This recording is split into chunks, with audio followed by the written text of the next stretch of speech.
ठाणे महानगरपालिकेचा प्राधान्यक्रम पाहिला तर पाणी, आरोग्य, स्वच्छता याला असला पाहिजे, पण त्या गोष्टीला त्यांच्या पटलावर स्थानच नाही। मुळात लोकांची मागणी नसताना मोठमोठे प्रकल्प राबवले जातात।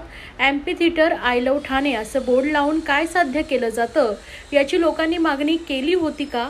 मूळ समस्या काय तर लोकांचे आरोग्य, पण त्यासाठी पालिकेचा कितीचा निधी खर्च केला जातोय आणि ठेकेदारांच्या घशात किती घातला जातो याचं उत्तर आपण देणार आहात का? सफाई कामगारांना 3-3 महिने पगार दिला जात नाही, पण वातानुकूलित कार्यालयात बसणाऱ्यांना पगार व्यवस्थित देण्यात येतो। शहर स्वच्छ ठेवणाऱ्या, घाणीत काम करणाऱ्या सफाई कर्मचाऱ्यांच्या पगाराला प्रथम प्राधान्य दिले जात नाही, तर पालिकेची सगळी यंत्रणाच बिघडलेली आहे। त्यामुळे आपण तातडीनं श्वेतपत्रिका काढावी, जेणेकरून पालिकेची आर्थिक अवस्था काय आहे हे लोकांसमोर येईल। अशा प्रकारचं निवेदन आज घोडबंदर येथील रहिवाशांनी मनसे ठाणे शहर अध्यक्ष रवींद्र मोरे यांच्या नेतृत्वाखाली ठाणे महानगरपालिका आयुक्त सौरभ राव यांना दिलंय। घोडबंदर येथील रहिवासी नियमित टॅक्स देणार आहेत। तेथील कचरा उचलण्यात ठेकेदार टाळाटाळ करीत असल्यानं तिथे दुर्गंधी पसरली। एका आठवड्यात जर हा कचरा उचलला गेला नाही तर सर्व कचरा ठाणे मुख्यालयासमोर आणून टाकू, असा इशारा ठाणे मनसेचे अध्यक्ष रवींद्र मोरे यांनी दिला आहे। घोडबंदर जो पट्टा आहे तिथे गेले कित्येक महिने कचराच उचलला जात नाहीये। जे एम कुमार म्हणून आहेत त्यांच्या गाड्या म्हणजे गाड्या बरोबर नाही आहेत, गाड्या बंद पडतात। इथे त्या कामगारांनी आंदोलन देखील केलं होतं आणि त्याचा त्रास या घोडबंदर वासियांना होतो। इथे हिरानंदानी जे मंडळी आहे, ब्रह्मांड असोसिएशनचे अध्यक्ष आहेत, इथे रिजन्सी हाईट्स आहे, दोस्ती आहे, बरेचसे म्हणजे तो जो पट्टा आहे त्याच्यातले हे प्रत्येक प्रतिनिधी इथे आलेले आहेत की तो घाणीचा त्रास आहे। एक आठवडा तिथे कचरा पडतो, कचरा काही प्लास्टिकमध्ये आहे, काही त्या डस्टबिनमध्ये आहे। त्याची या पावसामुळे एवढी दुर्गंधी सुटलेली आहे की शाळेतल्या मुलांना त्याचा नाहक त्रास आहे, तिथे राहणाऱ्या नागरिकांना त्रास आहे आणि याकडे नगरपालिकेचं लक्ष असावं म्हणून आम्ही आज सगळी मंडळी आलेली आहे।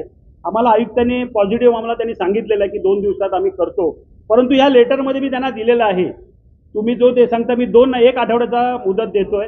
जर 1 आठवड्यात हा जर कचरा उचलला गेला नाही तर घोडबंदरचा संपूर्ण कचरा उचलून मी हे गेटवर टाकेन, एवढं मात्र या क्षणी मी सांगतो। तुम्ही एवढे जर ते ह्यांनी एम कुमारने बघायला पाहिजे ना, पुरातन काळात 15-20 वर्षापूर्वीच्या गाड्या जो वापरत असेल तो, आणि जर अपेक्षा पैसे तर व्यवस्थित घेता ना तुम्ही, मग गाड्यांची दुरुस्ती, खड्डे तर आताच नाही पडले, खड्डे दरवर्षी पडतात, हे त्यांचं काम आहे।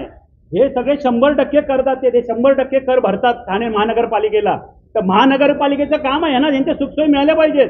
आज तुम्ही सांगताय डेंग्यू आहे, मलेरिया आहे, सगळं ही प्रिकॉशन घ्या, ती प्रिकॉशन घ्या।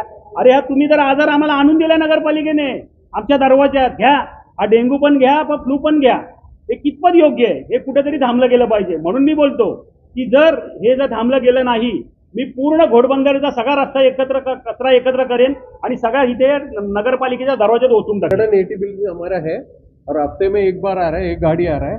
सब कचरा पूरा 50% बिल्डिंग का कचरा पूरा रोड में पड़ा है और इसके वजह से वो कुत्ता आ जाता है, उसको पूरा खराब कर देता है। इतना फैला हुआ है, बहुत सारे हमारा नियर बाई हिरानंदानी हॉस्पिटल भी फुल है, आज सब बीमार है।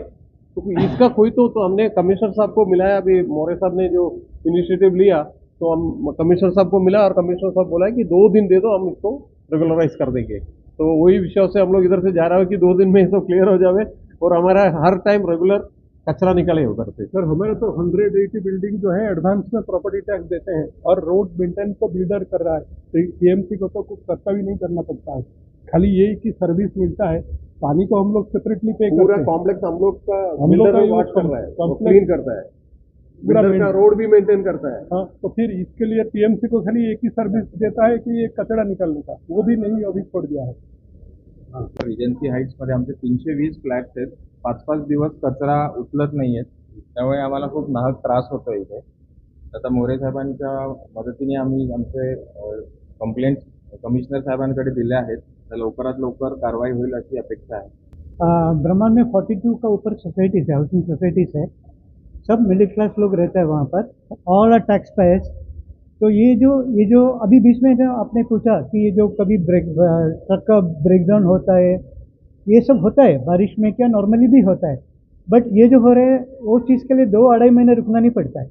ये हम लोग 2-2.5 महीने से रुका है, उसके बाद अभी पब्लिक रास्ते पे आने का टाइम आ गया एक्चुअली बोल रहे थे, क्योंकि हमारे घर का कचरा जो हमारी हाउसकीपिंग का लोग नीचे उतारता है, वहाँ से उठाने के लिए हमारे गेट से, जो हमारी संविधान में लिखा हुआ है, हमारे गेट से आगे तक लेके जाने का काम म्यूनसिपल कॉरपोरेशन का होता है वो नहीं हो रहा है। ये कोई ब्रेकडाउन की वजह से नहीं हो रहा है। हमारे उधर ऐसा खबर आ रहा है कभी 50% लोग स्ट्राइक पर गया हुआ है या डंपिंग ग्राउंड एकदम भर गया है, उधर जगह नहीं है। ये सब प्रॉब्लम के लिए अगर हम टैक्स भरने के बाद भी हम जवाब दें लोगों को, वो सही नहीं होगा। फिर म्यूनसिपल कॉरपोरेशन का काम अगर ये कुछ अगर कॉरपोरेशन नहीं करते फिर हम उनको टैक्स क्यों भरें? हम यहाँ की जो प्रतिनिधि को चुन के क्यों दें?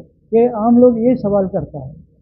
तो इसलिए जो लोग आज जो डिस्ट्रेस होकर यहाँ पर आए हुए, आज हमारी कमिश्नर ने हमारे जो पेशेंटली हमारी बात सुना और बोला कि 2-3 दिन के अंदर इसका मैं सोल्यूशन बताऊंगा करके डेफिनेटली हम आशा लेके यहाँ से जा रहा हूँ। We are very hopeful that because he has personally assured all of us that वो ये इश्यू में घोड़बंदर रोड को हेल्प करेंगे करके। तो वी आर वेरी होपफुल। अगर वो नहीं हुआ तो आज जो किया उससे आगे का एक स्टेप हम लोग को जरूर करना पड़ेगा।